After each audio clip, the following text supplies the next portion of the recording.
తెలుగు సాహితీ వనంలో ఒక అత్యద్భుతమైనటువంటి కథకుడు, రచయిత త్రిపురనేని గోపీచంద్.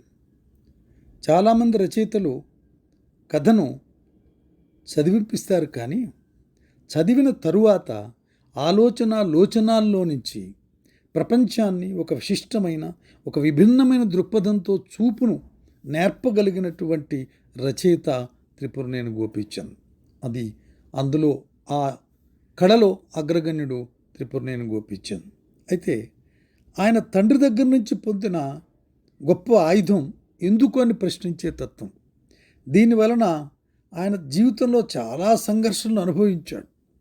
అనేక వాదాలతో, వివాదాలతో, తత్వాలతో దాగుడుమూతలు ఆడుతూ సంతృప్తిలోనూ అసంతృప్తిలోనూ రెంటిలోనూ ఆనందాన్ని అనుభవించినటువంటి గొప్ప రచయిత త్రిపురనేని గోపీచంద్.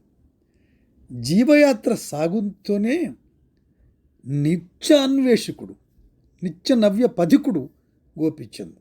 ఎప్పుడూ ఒక కొత్త సత్యాన్వేషణ, ఎప్పుడూ ఒక కొత్త విషయంపై అన్వేషించటం, దానిపై చర్చ జరపటం, దానిపై ఒక ఆలోచన, ఆ ఆలోచనలో వచ్చినటువంటి తను అనుభవించినటువంటి అనుభూతిని తన కథల ద్వారా, నవలల ద్వారా పాఠకులకు అందించినటువంటి ఒక ఉన్నత స్థాయి రచయిత గోపీచంద్.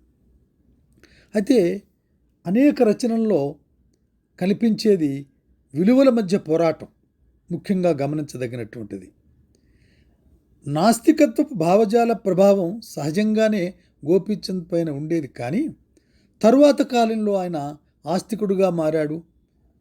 తరువాత కాలంలో ఆయన తత్వవేత్తలు రచించాడు, అనేక తత్వవేత్తలను సమీక్షించాడు, అనేక తత్వవేత్తల ఒక ముఖ్యోద్దేశాల్ని కమ్యూనిజంతో, మార్క్సిజం పట్ల ఆకర్షితుడైనాడు. అక్కడ కూడా పార్టీలోను కొంత విభేదించాడు, నాయకుల ధోరణి నచ్చక బయటకు వచ్చేశాడు, లేదా మార్క్సిస్ట్ తాత్వికతతో కొంత విభేదం కలిగినటువంటి ఆలోచన ఆయన మనసులో రూపుదిద్దుకున్నందువల్ల విభేదించి ఉండవచ్చు. అయితే ఈ నిత్య సత్యాన్వేషణలో నూతన పథకంలో ప్రయాణించడం, ఈ నిత్య నూతన పథకుడు కాబట్టి ఈ పరిణామ క్రమంలో ఎంఎన్ రాయ్ మానవతావాదం గోపీచంద్పై గొప్ప ప్రభావాన్ని చూపించింది. ఆ కాలంలోనే ఆంధ్ర రాడికల్ డెమోక్రటిక్ పార్టీ కార్యదర్శిగా పనిచేశాడు. పరివర్తన అనే నవల ద్వారా సాహితీయ రంగంలో అడుగుపెట్టి చలనచిత్ర రంగంలో కూడా తనదైనటువంటి ముద్ర వేశాడు. ఆకాశవాణిలో పనిచేశాడు. ఆ కాలంలోనే అరవిందుని భావాల పట్ల నమ్మకం ఏర్పడుతూ ఆధ్యాత్మికవాదం వైపు కూడా ప్రయాణించాడు. నాస్తికత్వం నుండి ఆస్తికం వైపు మళ్ళడానికి ఉన్నవ లక్ష్మీనారాయణ గారి ప్రభావం ఉందని చాలామంది అంటారు. ఉన్నవ లక్ష్మీనారాయణ గారు, త్రిపురనేని రామస్వామి చౌదరి గారు భిన్న ధృవాలకు చెందిన వారైనప్పటికీ మంచి స్నేహితులు. ఇద్దరూ గాంధేయవాదులే. గోపీచంద్ వ్రాసిన మెరుపు మరకలు అనే గ్రంథంలో గాంధీ రామయ్య అనే పాత్ర అన్ని విధాల ఉన్నవ లక్ష్మీనారాయణ గారిని పోలి ఉంటుందని అందరూ ఆ రోజుల్లో చెప్పుకునేవారు. లక్ష్మీనారాయణ గారి ప్రభావం గోపీచంద్ గారి పైన ఒక్కుంది. అయితే గోపీచంద్ గారు రాసినటువంటి అనేక కథల్లో నాకు నచ్చినటువంటి కథ సంపెంగ పువ్వు. గోపీచంద్ మార్క్సిస్ట్ సిద్ధాంతం నుండి బయటపడి చివరి రోజుల్లో తత్వవేత్తలు అనే తాత్విక గ్రంథాన్ని వ్రాయటం జరిగింది. పోస్టు చేయని ఉత్తరాలు, అసమర్థుని జీవితయాత్ర, మెరుపుల మరకలు ఈ గ్రంథాలలో కూడా చాలా వరకు తన తాత్విక చింతన కనబడుతుంది, తాత్విక ఘర్షణ కూడా కనబడుతుంది. అయితే ఆయనే ఒక చోట ఇలా అంటాడు: మానవులు జీవనదుల్లాగా ఉండాలి, కానీ చైతన్యం లేని చెట్లు, పర్వతాల్లాగా ఉండకూడదు. మానవ జీవితం ఒక నిత్య చైతన్య స్రవంతి, ఎన్నో మలుపులు తిరుగుతాయి. అలాగే మనం కూడా నిరంతర అన్వేషణలో ఉండాలి. అప్పుడే మనకు సత్యం అంటే ఏమిటో తెలుస్తుంది. నిన్న మనం నమ్మింది ఈరోజు సత్యం కాదని తెలిసిన వెంటనే దాన్ని వదిలి మళ్ళీ అన్వేషణ సాగించాలి. ఇదే విషయాన్ని చలం కూడా చెప్పాడు. జీవితం అంటే నిరంతర అన్వేషణ. ఒక పుస్తకాన్ని ఆయన తండ్రికి అంకితం ఇస్తూ ఎందుకుని అడగడం నేర్పిన నాన్నకి అని వ్రాశాడు. అయితే ఆయన కథల్లో అద్భుతంగా నాకు నచ్చినటువంటి కథ సంపెంగ పువ్వు.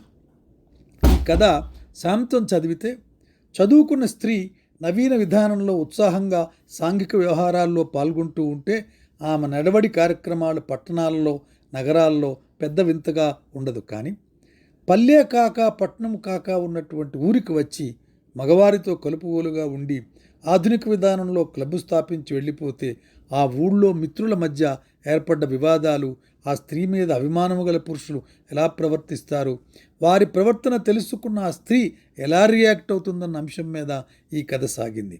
ఇది సమకాలీన సమాజంలో నా దృష్టిలో చర్చించదగ్గ, పఠించదగ్గ, మననం చేయగలిగినటువంటి స్థాయిలో ఉన్నటువంటి కథ. ఈ కథలో స్త్రీని ఆస్తిగా చూడటం రచయిత ఒక స్త్రీ పాత్ర ద్వారా తన అభిప్రాయాలను తెలియజేస్తాడు. ఇది కూడా ఒక రకమైన మానసిక విశ్లేషణకు సంబంధించిన కథ. ఈ కథలో రచయిత ఒక పాత్ర. రచయిత స్నేహితుడు శాస్త్రితో బొంబాయి నుంచి ఆవిడను రిసీవ్ చేసుకోవడానికి రైల్వే స్టేషన్కి వెళ్ళాడు. వెయిటింగ్ సమయంలో శాస్త్రి వచ్చి ఆవిడ గురించి భలే మనిషి అని చెప్తుంటాడు. అటువంటి ఆడవాళ్ళు రష్యాలో ఉంటారేమో కానీ ఇక్కడ ఉండరు అని చెప్తాడు. భర్తనుడు కామేశ్వరుడు అని పేరు పెట్టి పిలుస్తుంది. ఆవిడకు 4 పిల్లలు అని శాస్త్రి ఆవిడ గురించి రైలు వచ్చే లోపల ఇంట్రడక్షన్ ఇస్తాడు. అంటే సమాజం ఒక మామూలు స్త్రీ ఆకారం కోసం వెతుకుతున్నటువంటిది అయినప్పుడు రచయితకు ఓవర్కోట్లో ఉన్న బొంబాయి స్త్రీ దర్శనం ఇస్తుంది. శాస్త్రి రచయితను స్నేహితుడుగా, మంచి రచయితగా పరిచయం చేస్తాడు. మరునాడు ఉదయం శాస్త్రి రచయితను ఆమె పిలుచుకురమ్మన్నదని చెప్పి తీసుకువెళ్తాడు. అయితే ఈ కథలో గోపీచంద్ నడిపినటువంటి కథనం చాలా విషయాల్ని మనల్ని ఆలోచింపజేస్తుంది. మీ ఊరు చాలా వెనుకబడి ఉంది అన్న అభిప్రాయాన్ని ఆమె తెలియజేసింది. కాబట్టి స్త్రీల క్లబ్ను ప్రారంభించి ఆడవాళ్ళలో మార్పు తీసుకురావాలని సలహా ఇచ్చింది. ఈ విధంగా అందరూ అనేక కోణాల్లో నుంచి ఒకే సమాజాన్ని, ఒకే కాలాన్ని విశ్లేషించేటటువంటి తీరుని ఆయా పాత్రల ద్వారా చెప్పి ఉపన్యాసాలు ఇవ్వాలని, 10 మంది మెప్పు పొందాలని కొంతమందికి ఉంటుంది. మరికొంతమంది ఆవిడ గురించి మాట్లాడటానికే శాస్త్రి ఇంటికి వెళ్ళారు. 2 మిత్రులు ఉంటారు. వాళ్ళందరూ ఆమె వెళ్ళిపోగానే దిగాలు పడతారు. అందరూ రచయిత చేత ఆవిడకు ఉత్తరం రాయించి మహిళా సంఘం ఆర్గనైజ్ చేయిద్దామని తమ ఉద్దేశాన్ని చెప్తారు. కానీ ఇతరులు రచయితకు ఆవిడకు ఉన్న స్నేహాన్ని అవహేళనగా మాట్లాడేసరికి రచయితకు కోపం వచ్చి శాస్త్రిని కొడతాడు. అంటే కొట్టే అంత స్థాయికి ఒక పాత్రని గోపీచంద్ తీసుకొచ్చాడంటే తనకి సమాజంలో ఉండేటటువంటి ఈ విధమైనటువంటి ఆ కోరికను లేక వాళ్ళ తాలూకా యాటిట్యూడ్పై గోపీచంద్కు ఉండేటటువంటి విముఖతను చాలా గొప్పగా తెలియజేస్తుంది. అయితే ఈ శాస్త్రి కానీ అనేక పాత్రలు కానీ ఇందులో సహజంగా మాట్లాడాయి, యథార్థాలు కూడా మాట్లాడాయి. కానీ వారు మాట్లాడినవి ఎందుకు యథార్థాలు కావు, ఎందుకు మాట్లాడుతున్నామని అనిపించదు. సంఘానికి జడిసి ప్రతివ్రతగా ఉండటం నాకు ఇష్టం లేదు. మరొకసారి చదువుతాను. సంఘానికి జడిసి మీరు పతివ్రతగా ఉండటం నాకు ఇష్టం లేదు. రాయదలుచుకున్నదంతా రాశాను. మీకు కూడా అలా అనిపిస్తే జవాబు రాయండి. సినిమా సంపంగ పువ్వునిస్తే సినిమా అయ్యేదాకా వాసన చూస్తూ కూర్చుంటారా? సంపంగ పువ్వు వాసన చూడటానికైనా నేను ప్రిమిటివ్గా ఉండాలనా మీ అపేక్ష? ఎంత అద్భుతమైనటువంటి ప్రశ్నలు. సమకాలీన సమాజంలో స్త్రీలు, పురుషులు అందరూ ఈ కథను మరొకసారి చదివి గోపీచంద్ ఏ కోణంలో నుంచి రాశాడు, ఇప్పటి సమకాలీన సమాజానికి అవసరమైనటువంటిది ఏమున్నది, అందులో గ్రహించవలసినది ఏమున్నదో గ్రహించి తీరాలని నా ఆకాంక్ష. Thank you very much.